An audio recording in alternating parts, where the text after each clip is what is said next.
Bonjour mes bien-aimés, je me propose de partager avec vous une étude que j'ai intitulée La grâce et la vérité, et puis en sous-titre Vivre sous la grâce. Alors pourquoi cette étude? Parce que nous entendons des bien-aimés qui parlent de la grâce et qui disent des choses qui sont graves. Des bien-aimés qui parlent de la grâce mais qui n'associent pas la grâce et la vérité. Il faut associer les deux. Vous ne pouvez pas parler de grâce si vous n'associez pas la vérité avec. Et puis, le sous-titre, c'est Vivre sous la grâce. Comprenez, bien-aimés, nous pouvons être sous la grâce et ne pas vivre sous la grâce. Ce qui est important, c'est que nous vivions sous la grâce. Vivre sous la grâce. Donc, il faut faire la différence.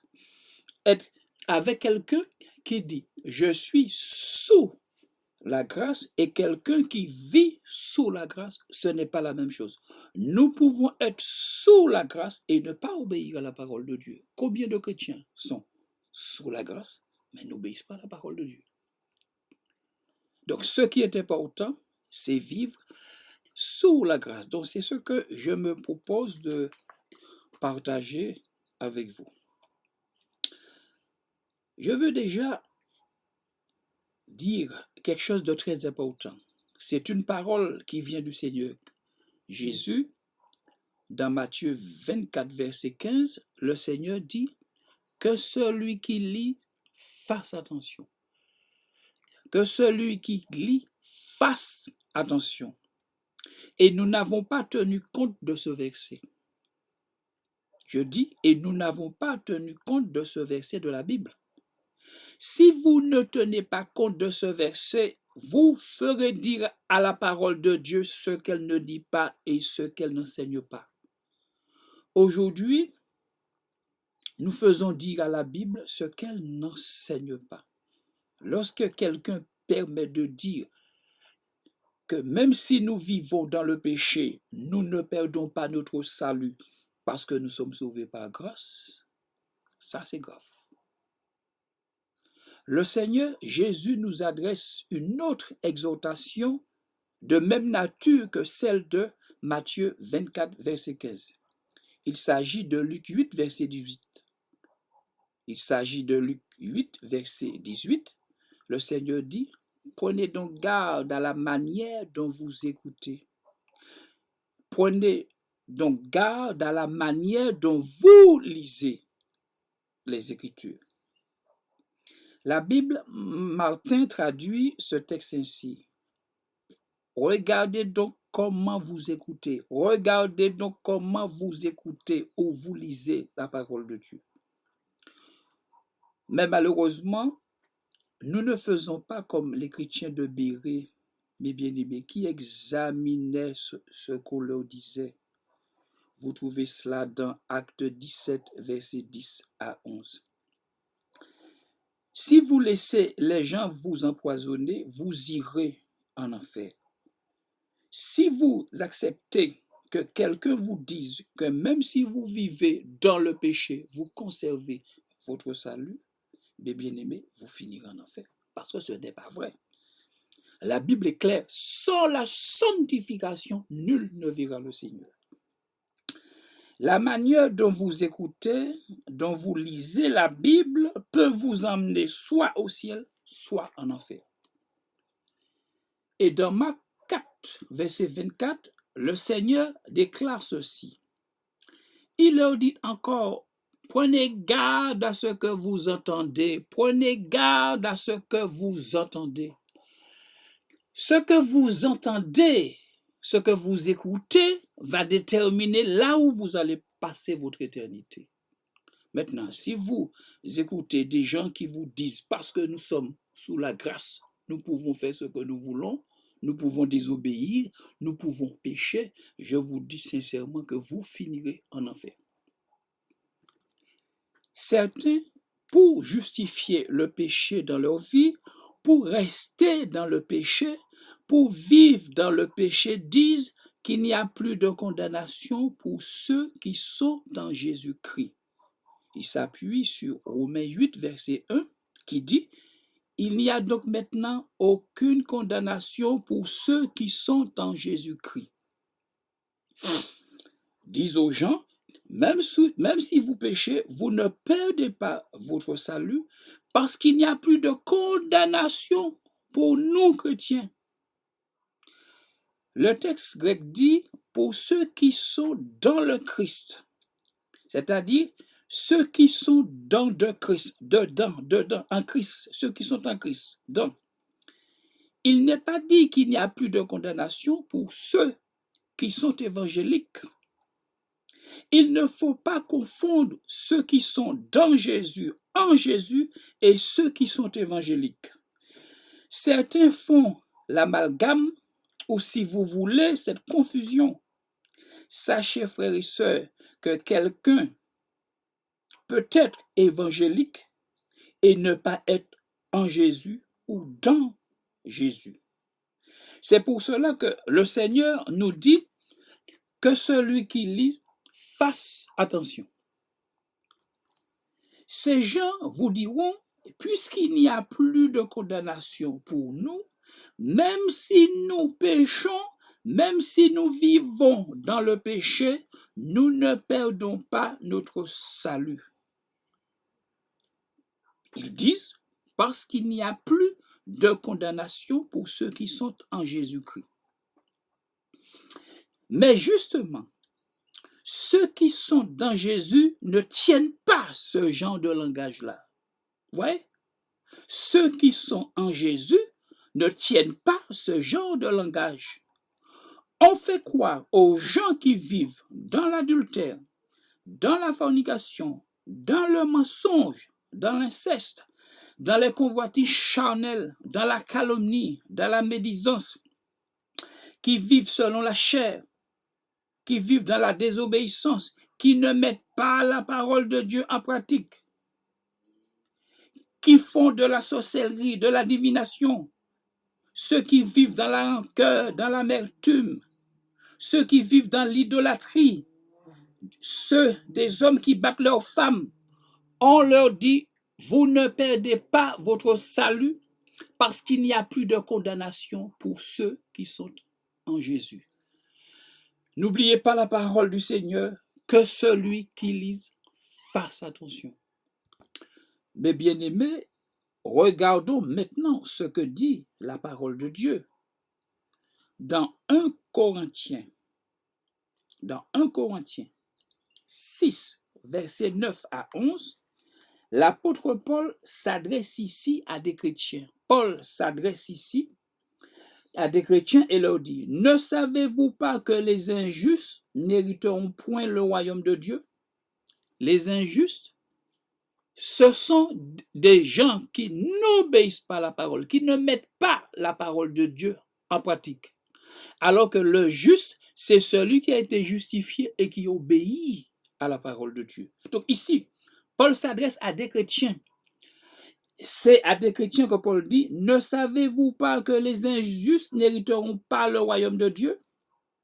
Ne vous y trompez pas, ni les débauchés, ni les idolâtres, ni les adultères, ni les efféminés, ni les homosexuels, ni les voleurs, ni les cupides, ni les ivrognes, ni les outrageux, ni les ravisseurs n'hériteront le royaume de Dieu. Et c'est là ce que vous étiez quelques-uns de vous, mais vous avez été lavés, mais vous avez été sanctifiés, mais vous avez été justifiés au nom du Seigneur Jésus-Christ et par l'Esprit de notre Dieu. La Bible dit clairement que ceux qui commettent ces choses n'hériteront pas le royaume de Dieu. Ceux qui commettent de telles choses, et ici Paul parle à des chrétiens, la lettre est adressée à des chrétiens, cette lettre est adressée à l'église de Corinthe. Et Paul leur envoie cette lettre, vous savez pourquoi? Parce qu'il y avait de l'interdit, parce qu'il y avait le péché dans cette église. Et Paul dit aux membres qui vivaient dans le péché et qui désobéissaient, à la parole de Dieu que vous n'hériterez pas le royaume de Dieu si vous vivez dans ces péchés. Et au chapitre 5, versets 11 à 13, Paul nous montre clairement qu'il s'adresse à des chrétiens. Il dit, maintenant, ce que je vous ai écrit, c'est de ne pas avoir de relation avec quelqu'un qui, se nommant frère, est débauché, cupide ou idolâtre, ou outrageux, ou ivrogne, ou ravisseur. De ne même pas manger avec un tel frère.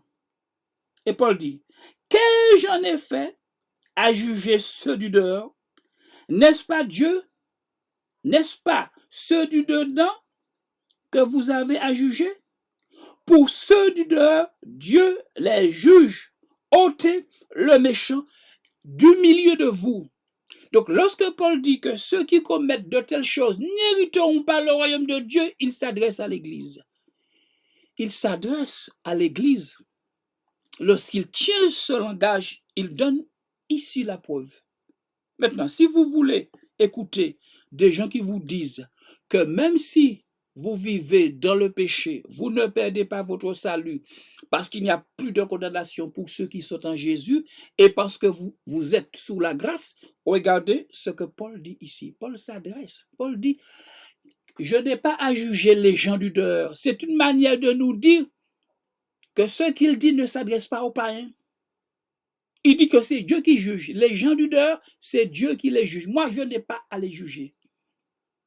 Bon, pour montrer clairement que Paul est en train de s'adresser à l'Église.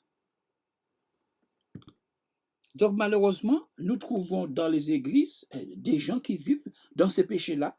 Donc, c'est pour cela qu'il dit, maintenant, ce que je vous ai écrit, c'est de ne pas avoir de relation avec quelqu'un qui, se nommant frère, est débauché. Parce qu'il y avait des débauchés à Corinthe.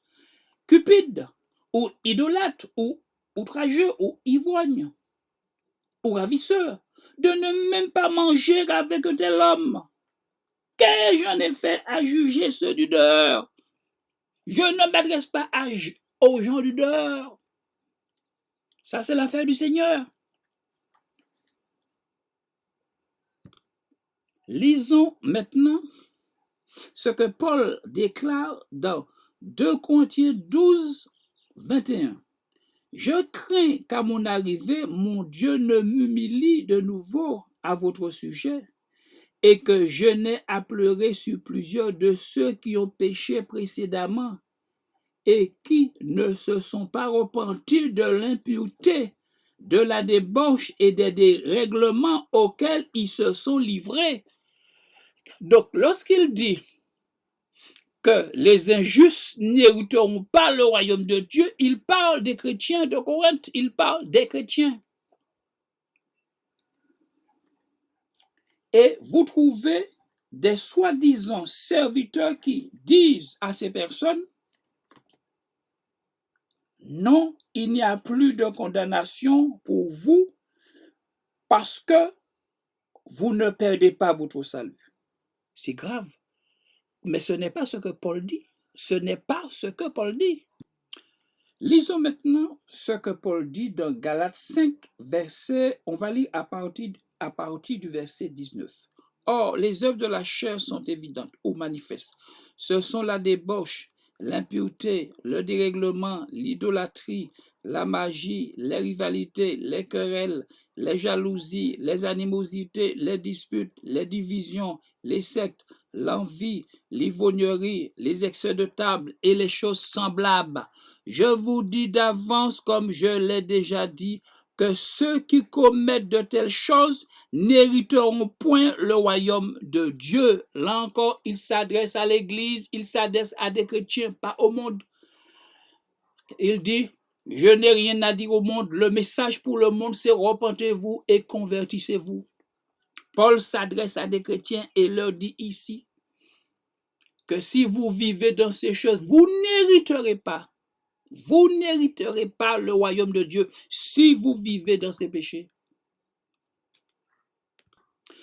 Lisons maintenant ce que Paul dit dans Éphésiens 5, Éphésiens 5, on va lire à partir du verset 5. Paul dit, là encore, Paul s'adresse à l'Église, pas au monde, Paul s'adresse à l'Église. J'insiste, car sachez-le bien, aucun débauché ou impur ou cupide, c'est-à-dire idolâtre, n'a d'héritage dans le royaume de Christ et de Dieu. Que personne ne vous séduise par de vains discours, parce que certains leur disaient, oui, vous pouvez vivre dans ces choses, ça n'a pas de problème, il n'y a pas d'importance. Vous ne perdez pas votre salut, que personne ne vous séduise par de vains discours. Le discours, c'était ça. Vous pouvez vivre dans le péché. Vous ne perdez pas votre salut. Il n'y a plus de condamnation pour vous, même si vous vivez dans la désobéissance, même si vous offensez Dieu, vous attristez le Seigneur. Il n'y a pas de problème, puisque certains avaient introduit dans l'Église la philosophie grecque qui disait que le corps ne sert de rien, donc nous pouvons faire ce que nous voulons avec nos corps. Non. La Bible dit que nous sommes le temple du Saint-Esprit. Nous n'avons pas le droit de prendre nos corps et faire n'importe quoi avec. Paul dit, car c'est à cause de ces choses que la colère de Dieu vint sur les fils de la rébellion. N'ayez donc aucune part avec eux. Paul dit, autrefois vous étiez ténèbres, et maintenant vous êtes lumière dans le Seigneur. Marchez comme des enfants de lumière, parce qu'il y avait dans l'Église de ceux qui ne marchaient pas comme des enfants de lumière. Car le fruit de la lumière consiste en toutes sortes de bonté, de justice et de vérité. Examinez ce qui est agréable au Seigneur et ne prenez point part aux œuvres infructueuses des ténèbres, mais plutôt condamnez-les. Condamnez. Ne prenez pas, mais condamnez. Donc maintenant, ne laissez pas quelqu'un vous dire qu'il n'y a plus de condamnation, même si vous péchez, vous ne perdez pas votre salut. Et en disant cela, mes bien-aimés, les gens n'ont pas compris ce que veut dire le salut. Les gens ont une mauvaise compréhension du salut. Pourquoi? Parce que pour eux, le salut, c'est aller au ciel. C'est plus compliqué que ça. Mais ce qu'il y a de choquant, mes bien-aimés, ce qu'il y a de choquant, c'est de voir qu'il y a des chrétiens qui croient à ce mensonge. Comment pouvez-vous croire quelqu'un qui vous dit que même si vous vivez dans le péché, vous êtes sauvé? C'est choquant. C'est choquant. Alors, qu'est-ce que vous faites avec le verset qui dit que sans la sanctification, nul ne verra le Seigneur? Comment pouvez-vous justifier que quelqu'un qui soit dans le Christ fasse de telles choses? La Bible dit que si quelqu'un est un Christ, comment expliquer que quelqu'un qui soit dans le Christ soit dans telle chose? Ça n'a aucun sens. Les gens n'ont pas compris ce que cela veut dire être en Jésus, être dans Jésus. Justement, celui qui est dans Jésus, il a fini avec ces choses-là. Penser une telle chose est abominable. Penser que nous pouvons vivre dans ces choses et être sauvés, c'est une pensée qui est abominable. Moi, je n'ai pas reçu cet évangile-là, mes bien-aimés. Je n'ai pas reçu cet évangile-là. La Bible dit, il n'y a plus de condamnation pour ceux qui sont en Jésus, grec, ceux qui sont dans Jésus, ceux qui sont dedans Jésus. C'est ce que dit le grec. Ceux qui vous prêchent ce genre de choses sont en contradiction avec la parole de Dieu. Je le redis, ceux qui vous prêchent ce genre de choses sont en contradiction avec la parole de Dieu. Lisons maintenant ce que nous dit la parole de Dieu par rapport à ceux qui sont dans Jésus, ceux qui sont en Jésus. Lisons maintenant 1 Jean 3, verset 6. Quiconque demeure en lui, dans lui, ne pratique pas le péché.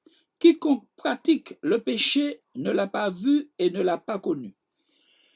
Jean dit ici, quiconque demeure en lui ne. Alors, lui second traduit ne pratique pas. Mais c'est plus ne fait pas le péché. Alors, si vous voulez, allez voir dans d'autres, la plupart, je dirais ça ainsi, la plupart des traducteurs traduisent par ne fais pas le péché ou ne fais point le péché.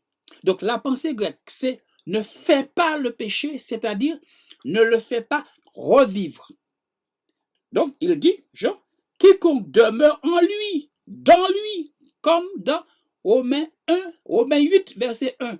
Il n'y a plus de condamnation pour ceux qui sont pour ceux qui sont en Jésus. Maintenant, Jean nous dit, quiconque demeure en lui ne fait pas le péché. Quiconque demeure en lui. Quiconque demeure en lui. Bon, mais il faut réfléchir. Si je suis en Jésus, comment si je suis en Jésus, je peux aller commettre de telles choses? C'est pas possible.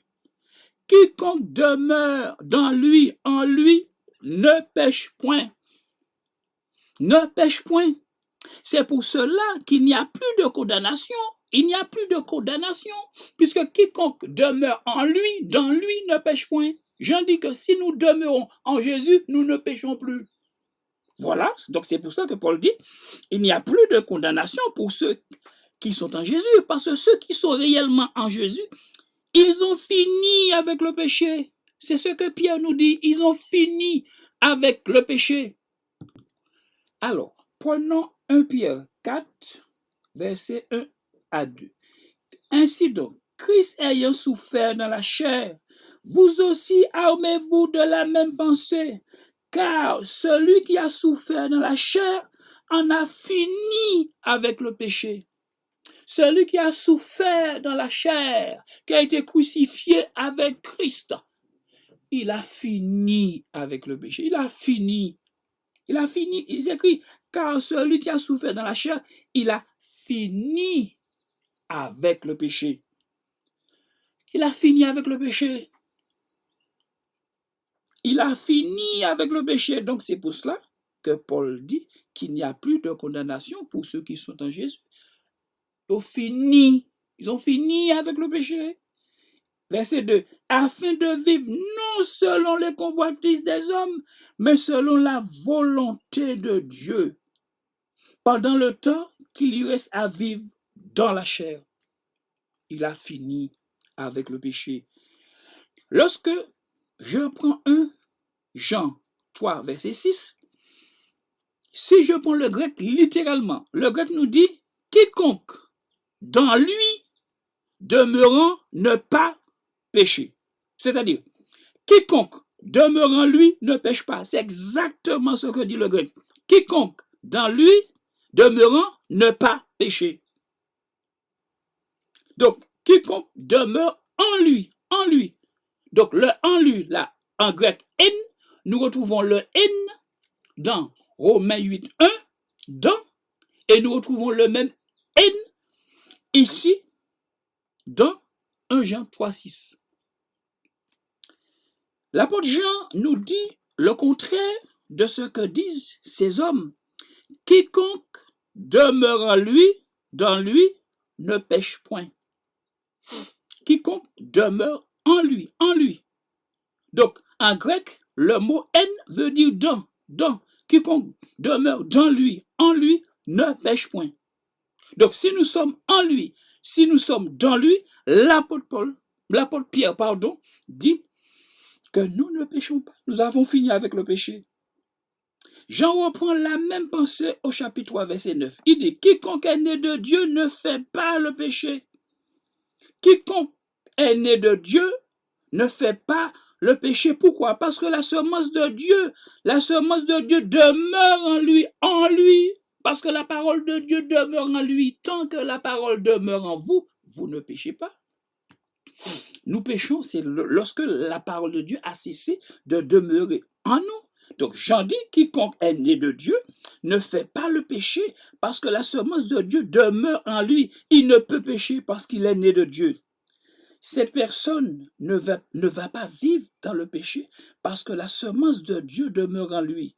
Le fait que Dieu nous ait placés en Jésus, le fait que Dieu nous ait placés en Jésus, dans Jésus, nous a affranchis de la loi du péché.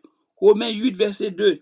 En effet, la loi de l'esprit de vie en Jésus-Christ, dans Jésus-Christ, m'a affranchi de la loi du péché. Nous allons maintenant voir ce que Dieu nous donne lorsqu'il nous place en Jésus. Qu'est-ce que Dieu nous donne lorsqu'il nous place en son Fils dans Jésus? Lisons déjà 1 Jean 5. 1 Jean 5, le verset 11. Et voici ce témoignage, c'est que Dieu nous a donné la vie éternelle et que cette vie est dans son Fils. Si tu es dans son Fils, Dieu te donne la vie. Voici ce témoignage, c'est que Dieu nous a donné la vie éternelle et que cette vie est dans son Fils. Donc, si tu es dans le Fils, Dieu te donne la vie, c'est la vie qu'il te donne, pas le péché. C'est la vie qu'il te donne, la vie éternelle, la vraie vie, la vie véritable. Alors, ne venez pas parler de péché. C'est en Jésus, c'est dans Jésus que Dieu nous donne la vie. Dieu nous a placés en lui pour que nous marchions dans une vie nouvelle. Romains 6, verset 4. Nous allons lire à partir du verset 5.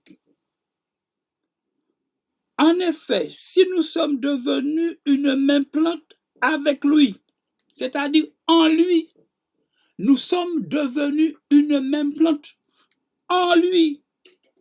En effet, si nous sommes devenus une même plante en lui par la conformité à sa mort, nous le serons aussi par la conformité à sa résurrection. Nous sommes devenus une même plante en lui. Donc si nous sommes devenus une même plante en lui, nous devons porter les mêmes fruits que lui.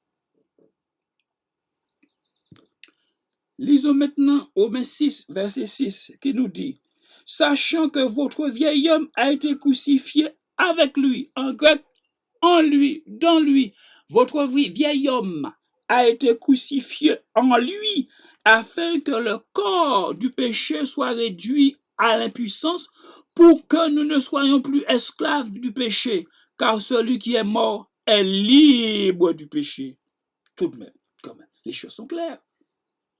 Les choses sont claires. Paul te dit qu'en lui, en Jésus, tu dois te regarder comme mort au péché et comme vivant pour Dieu. C'est ce que nous dit Romains 6, verset 11. Ainsi vous-même, regardez-vous comme mort au péché. Regardez-vous comme mort au péché et comme vivant pour Dieu en Jésus-Christ. Donc, le fait que Dieu nous ait placés en Jésus, il n'y a que des bénédictions. Le fait que Dieu nous ait placés en Jésus, il n'y a que de bonnes choses, que de bonnes choses. Donc maintenant, il ne faut pas dire aux gens parce qu'ils sont il n'y a plus de condamnation pour ceux qui sont en Jésus qu'ils peuvent pécher. Mais la Bible dit le contraire. La Bible dit parce que maintenant vous êtes en Jésus, Dieu vous donne que de belles choses. Dieu nous a placés en Jésus pour que nous soyons saints et irrépréhensibles devant lui. Lisons Éphésiens 1, verset 4. En lui, dans lui, en lui, Dieu nous a élus avant la fondation du monde pour que nous soyons saints et irréprochables devant lui. C'est clair. Il y a des gens qui vivent dans le péché. Lorsque vous les reprenez, ils vous disent qu'ils sont élus.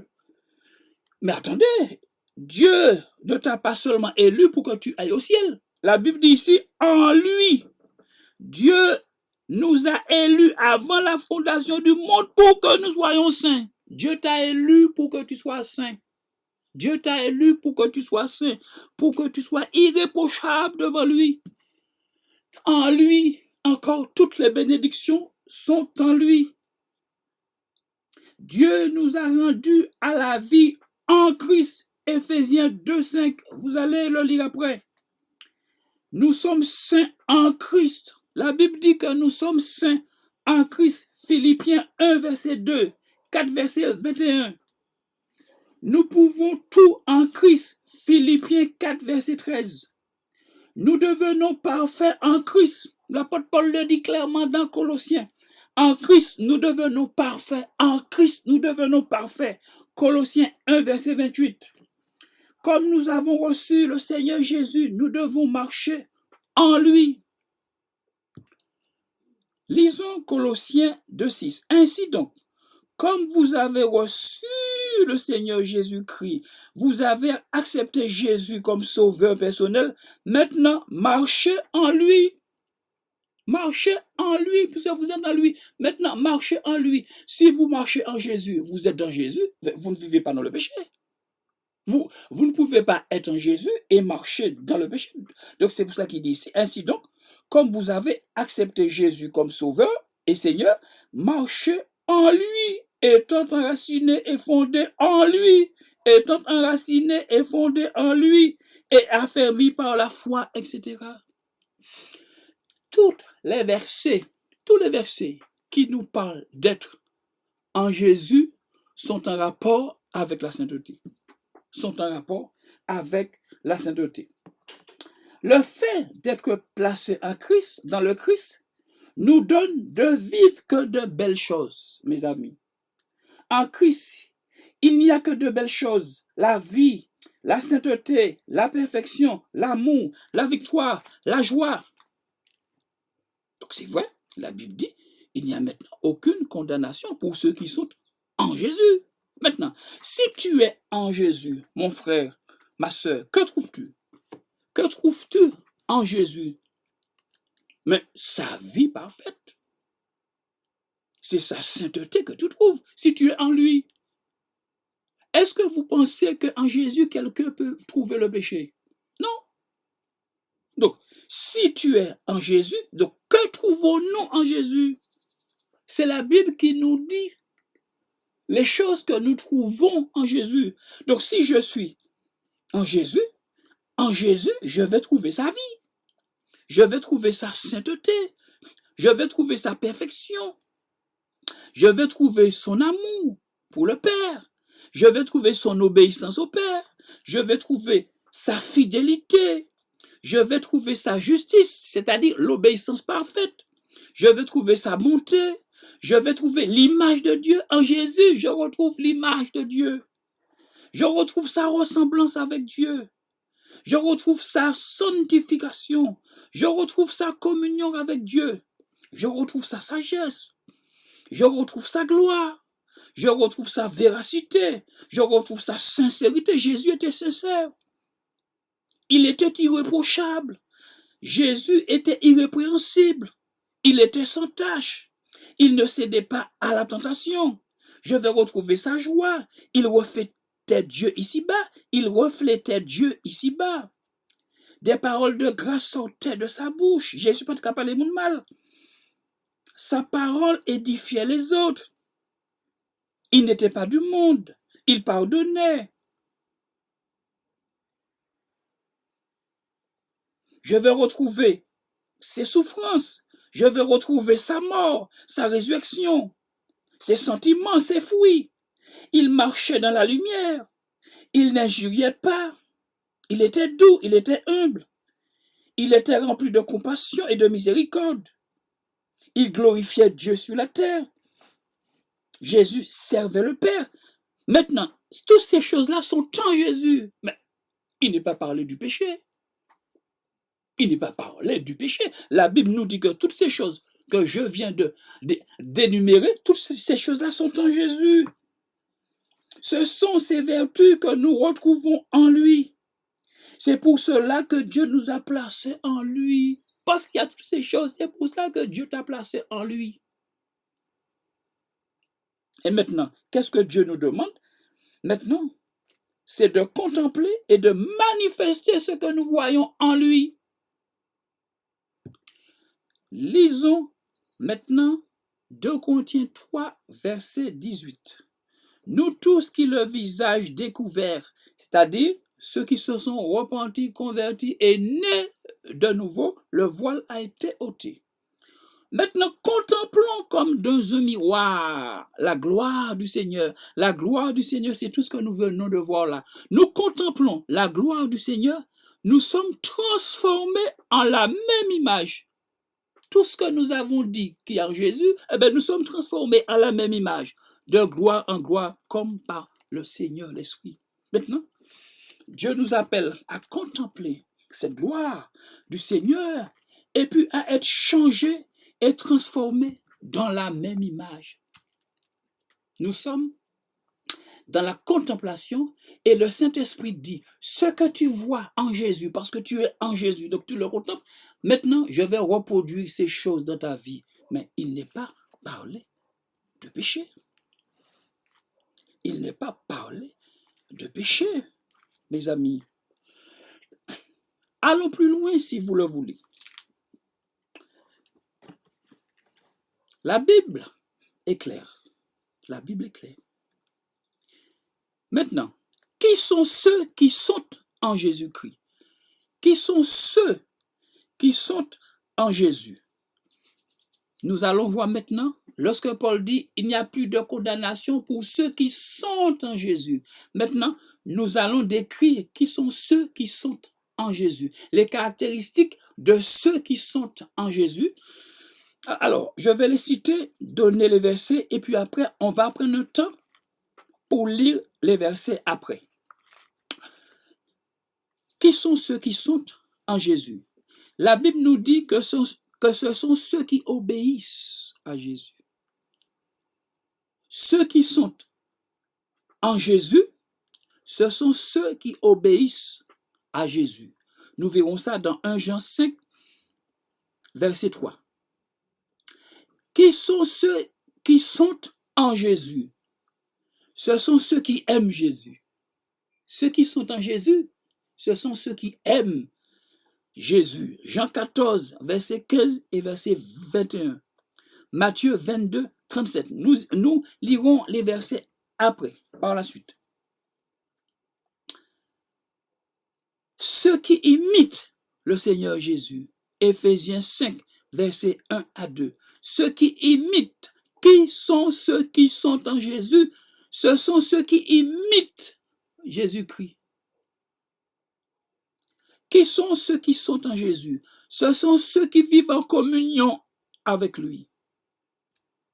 Ceux qui vivent de sa vie. Galates 2, verset 10. 2 Corinthiens 4, verset 10 à 11. Ce sont ceux qui vivent de sa vie. Ces gens-là, ils sont en Jésus. Qui sont ceux qui sont en Jésus-Christ? Ceux qui le prennent comme modèle. Ceux qui prennent Jésus comme modèle. 1 Corinthiens 11, verset 1. Qui sont ceux qui sont en Jésus-Christ? Ceux qui le suivent. Ceux qui le suivent. Ceux qui marchent comme il a marché lui-même. 1 Jean 2, verset 6. Ceux qui marchent comme il a marché lui-même. Qui sont ceux qui sont en Jésus? Ceux qui sont morts au péché comme lui. Ceux qui sont morts au péché comme lui. Romains 6, verset 11. Qui sont ceux qui sont morts? Ceux qui sont en Jésus, pardon. Qui sont ceux qui sont en Jésus? Ceux qui sont morts au péché comme lui. Ceux qui sont morts au péché.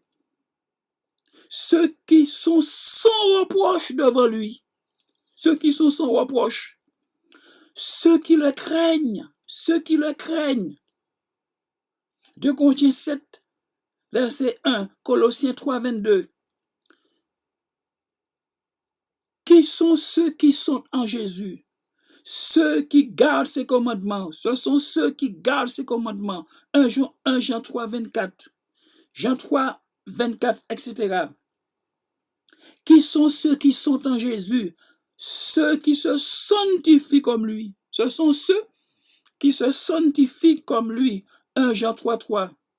Qui sont ceux qui sont en Jésus? Ce sont ceux qui écoutent la parole et qui la mettent en pratique. Jacques 1, verset 22.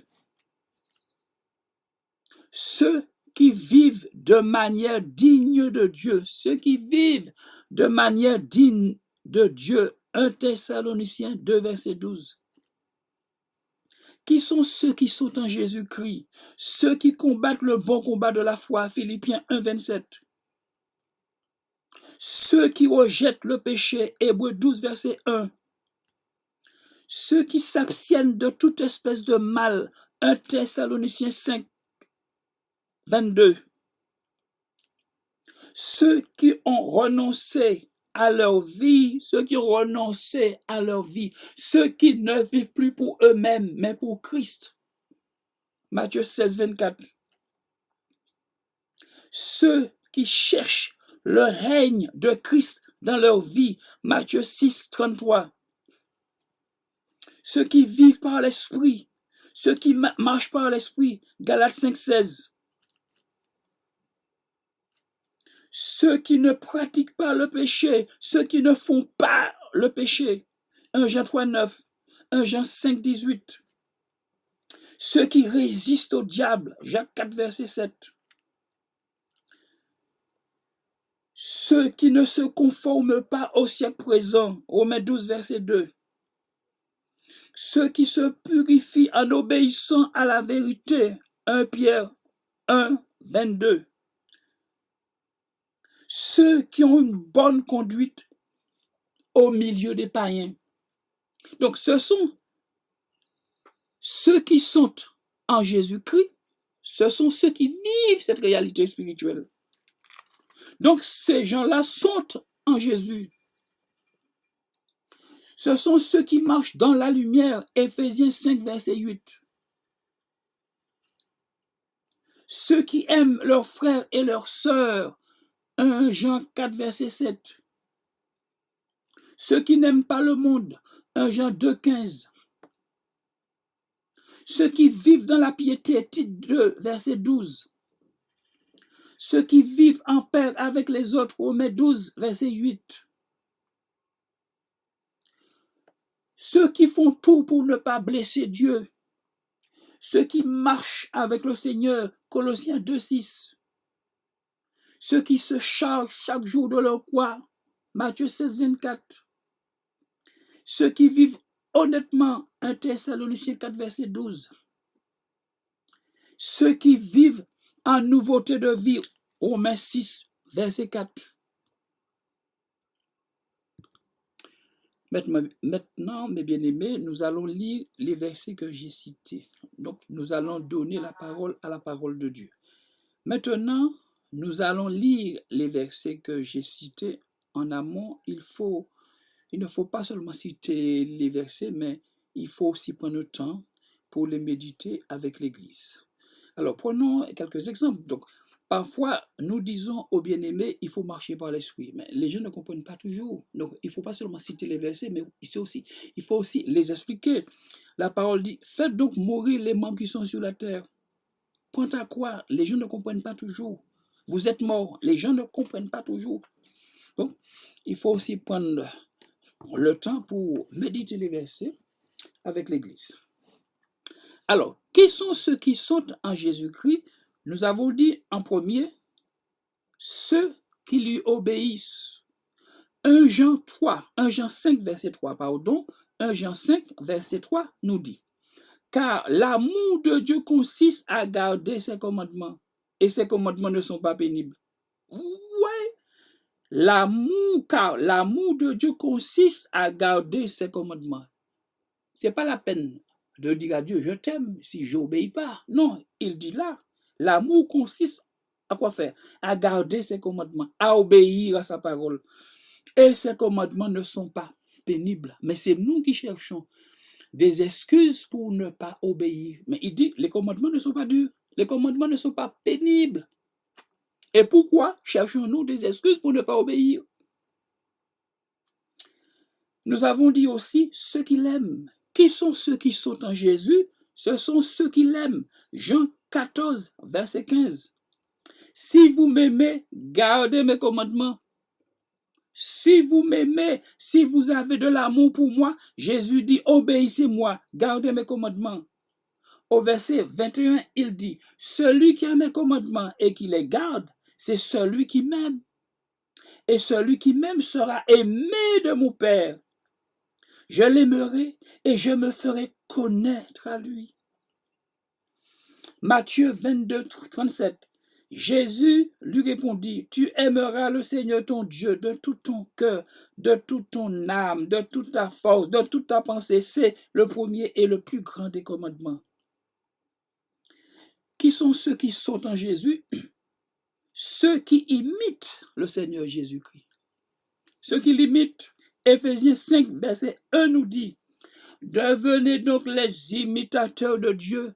Devenez donc les imitateurs de Dieu, comme des enfants bien-aimés, et marchez dans l'amour à l'exemple de Christ qui nous a aimés et qui s'est livré lui-même à Dieu pour nous comme une offrande et un sacrifice de bonne odeur. Donc, devenez donc les imitateurs de Dieu. Dieu nous demande de l'imiter parce qu'il nous a donné sa vie, il nous a donné sa nature. Donc, nous pouvons imiter Dieu, nous pouvons entrer dans cette imitation. Alors, qui sont ceux qui sont en Jésus? Ceux qui vivent en communion avec lui. 1 Jean, chapitre 1, verset 3. Or, notre communion est avec le Père et son Fils. Notre communion est avec le Père et le Fils. Si nous disons que nous sommes en communion avec lui et que nous marchons dans les ténèbres, nous mentons et nous ne pratiquons pas la vérité. Ceux qui vivent de sa vie, qui sont ceux qui sont en Jésus, ce sont ceux qui vivent de la vie de Jésus. L'apôtre Paul dit, Galates 2, 20, j'ai été crucifié avec Christ, et si je vis, ce n'est plus moi qui vis, mais c'est Christ qui vit en moi. C'est Christ qui vit en moi. Maintenant, ceux qui vivent dans le péché, faites bien attention à ce que vous dites. Vous dites que c'est Christ qui vit en moi et en même temps vous vivez dans le péché. Alors, donc Christ a péché. Donc, la question, est-ce que le Christ pêche? Parce que si c'est lui qui vit en toi et puis tu pêches, il y a un problème. Donc, tu es en train de dire que Jésus pêche. Tu dis que ce n'est plus moi qui vis, c'est Christ qui vit et tu pêches. Donc, tu fais Jésus passer pour quelqu'un qui pêche. 2 Corinthiens 4, versets 10 à 11. Portant toujours avec nous dans notre corps la mort de Jésus, afin que la vie de Jésus soit manifestée aussi dans notre corps. Donc je reprends, portant toujours avec nous dans notre corps la mort de Jésus, afin que la vie de Jésus soit aussi manifestée dans notre corps. C'est la vie de Jésus qui doit se manifester dans nos corps, pas le péché. La Bible dit, Paul dit que le péché ne règne pas dans votre corps mortel. Le péché ne doit pas régner parce que Jésus règne déjà. Jésus vit dans nos corps, portant toujours avec nous dans notre corps la mort de Jésus afin que la vie de Jésus soit manifestée. Dans le grec ici, pour vie, c'est Zoé. Zoé, c'est la vie de Dieu. C'est la vie du Père, du Fils et du Saint-Esprit. Soit aussi manifestée dans votre corps. Verset 11. Car nous qui vivons, nous sommes sans cesse livrés à la mort à cause de Jésus, afin que la vie de Jésus soit aussi manifestée dans notre chair mortelle. Afin que la vie de Jésus soit manifestée. Ce n'est pas ta vie. Tu ne dois plus manifester ta vie.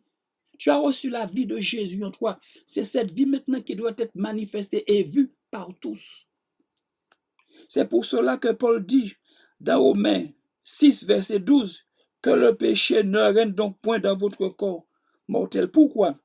La vie de Jésus ne peut pas se manifester dans un corps où règne le péché. Ce n'est pas possible. Ce n'est pas possible. C'est la vie de Jésus qui doit régner en nous. C'est la vie de Jésus qui doit régner. C'est la vie de Jésus qui doit régner. Qui sont ceux qui sont en Jésus-Christ? Ce sont ceux qui imitent le Seigneur Jésus et qui le prennent comme modèle et exemple.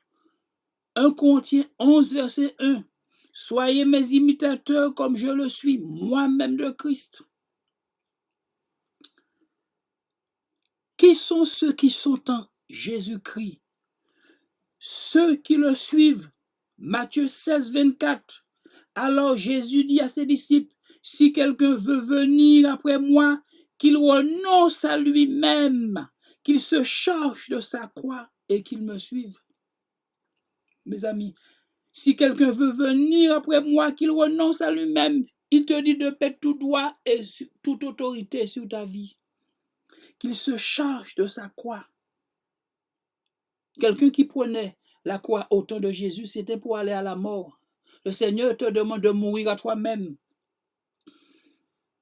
et qu'il me suive. Nous ne pouvons pas suivre Jésus sans quoi? Ce n'est pas possible. Et qu'il me suive. Donc tu vas mettre tes pieds dans l'empreinte des pas de Jésus. Qui sont ceux qui sont en Jésus-Christ? Ceux qui marchent comme il a marché lui-même. Si tu es en Jésus, tu peux marcher comme lui. Si tu es en Jésus. Celui qui dit qu'il demeure en lui doit marcher comme il a marché lui-même. On continue. Qui sont ceux qui sont en Jésus-Christ? Ceux qui sont morts au péché. Ceux qui sont morts au péché. Romains 6, verset 11. Ainsi vous-même, regardez-vous comme morts au péché et comme vivants pour Dieu en Jésus-Christ. Regarde-toi comme quelqu'un qui est mort au péché, mort pour le péché. Et il dit, et comme vivant pour Dieu en Jésus-Christ. Ceux qui sont sans reproche, ceux qui sont en Jésus, ce sont ceux qui sont sans reproche. 1 Timothée 6, verset 14. De garder les commandements et de vivre sans tâche, sans reproche, jusqu'à l'apparition de notre Seigneur Jésus-Christ. Philippiens 1:10.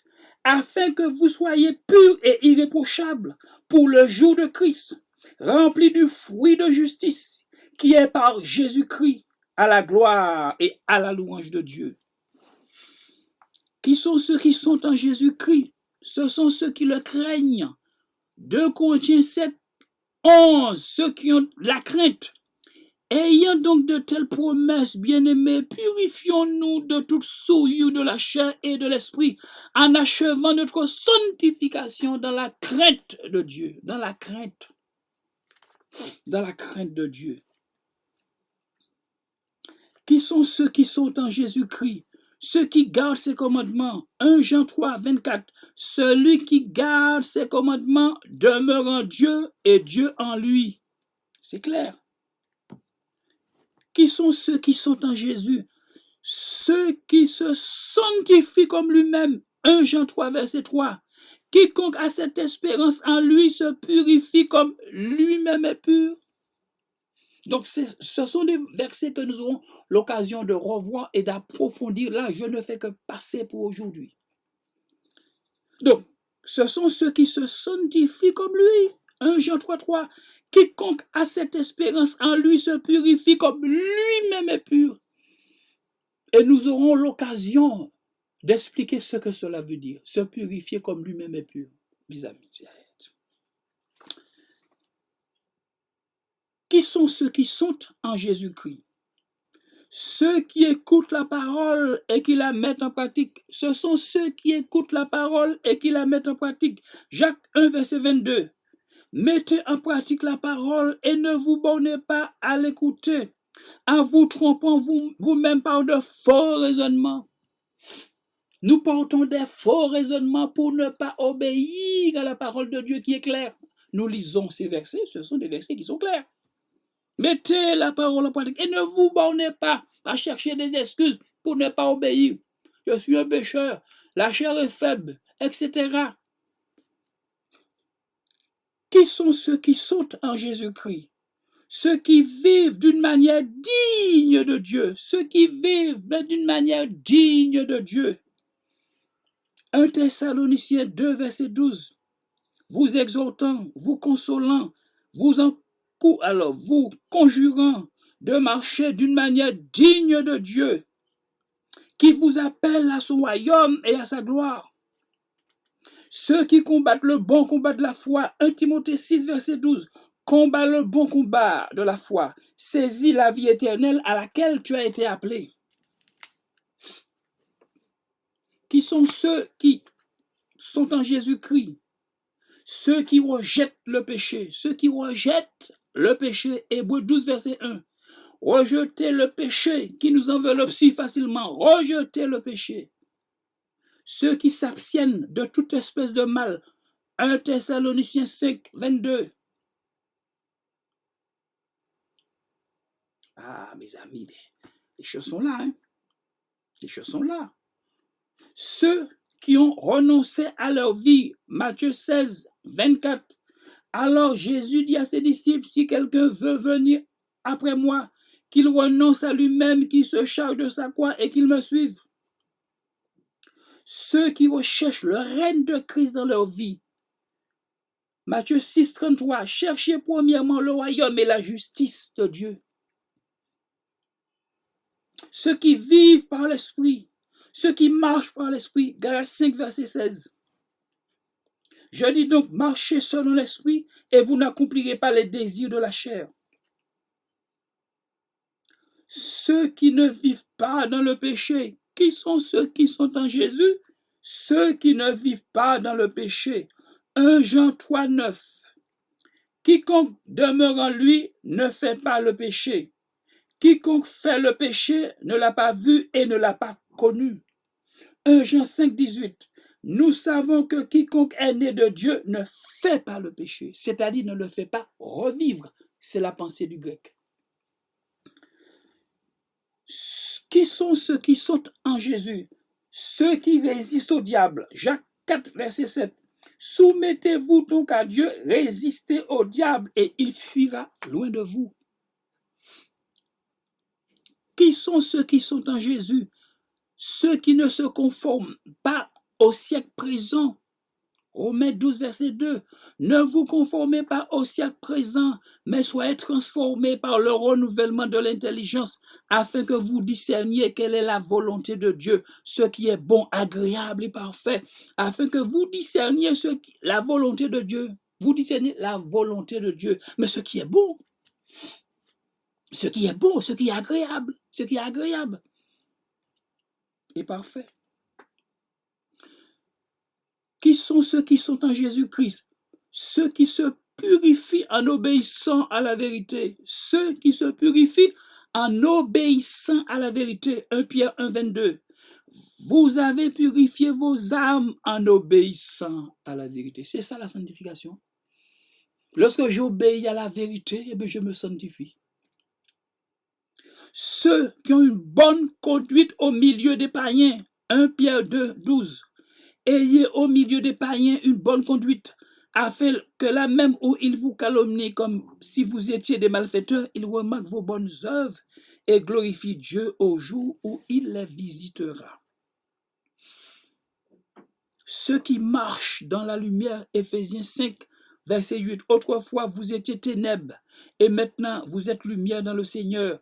Marchez comme des enfants de lumière, car le fruit de la lumière consiste en toutes sortes de bonté, de justice et de vérité. Examinez ce qui est agréable au Seigneur, et ne prenez point part aux œuvres infructueuses des ténèbres. Nous aurons l'occasion de revenir sur ces textes dans d'autres études. Ceux qui aiment leurs frères et leurs sœurs, 1 Jean 4, 7. Bien-aimés, aimons-nous les uns les autres, car l'amour est de Dieu, et quiconque aime est né de Dieu et connaît Dieu. Verset 8. Celui qui n'aime pas n'a pas connu Dieu, car Dieu est amour. Qui sont ceux qui sont en Jésus? Ce sont ceux qui n'aiment pas le monde. 1 Jean 2, 15. N'aimez point le monde ni les choses qui sont dans le monde. Si quelqu'un aime le monde, l'amour du Père n'est point en lui. Ceux qui vivent selon la piété. Donc, qui sont ceux qui sont en Jésus? Ceux qui vivent selon la piété. Tite 2, verset 12. Car la grâce de Dieu, source de salut pour tous les hommes, a été manifestée. Elle nous enseigne à renoncer à l'impiété et aux convoitises mondaines et à vivre dans le siècle présent selon la sagesse, la justice et la piété, en attendant la venue de Jésus. Ouais, comment nous devons vivre en attendant la venue de Jésus? De renoncer au péché. Qui sont ceux qui sont en Jésus? Ceux qui vivent en paix avec tous. Romains 12, 18. S'il est possible, autant que cela dépend de vous, soyez en paix avec tous les hommes. Qui sont ceux qui sont en Jésus? Ceux qui marchent en Jésus. Colossiens 2, 6. Ainsi donc, comme vous avez reçu le Seigneur Jésus-Christ, marchez en lui. Ceux qui se chargent chaque jour de leur croix sont en Jésus. Ceux qui vivent en nouveauté de vie sont en Jésus-Christ. Alors, vous voyez, donc, lorsque Paul dit qu'il n'y a plus de condamnation pour ceux qui sont en Jésus-Christ, mais l'apôtre Paul ne nous dit pas d'aller pécher, d'aller vivre dans le péché. Au contraire, nous avons vu ce que cela veut dire. Être en Jésus, ça n'a rien à voir avec le péché. Donc, le Christ nous dit que celui qui lit fasse attention, que celui qui écoute fasse attention. Prenez garde à la manière dont vous écoutez. Lorsque vous écoutez quelqu'un, vous avez une Bible, allez dans votre Bible, faites des recherches. Faites comme les chrétiens de Béret. Ils allaient examiner les Écritures pour voir si ce qu'on leur disait était exact. Donc aujourd'hui, les gens prennent tout ce qu'on leur dit. C'est grave et c'est dangereux. Prenez le temps pour examiner, pour voir si effectivement la parole qui a été annoncée est conforme à la parole de Dieu. Merci, notre moment est terminé. Nous allons nous retrouver prochainement pour la suite. Que Dieu vous bénisse abondamment et à la prochaine.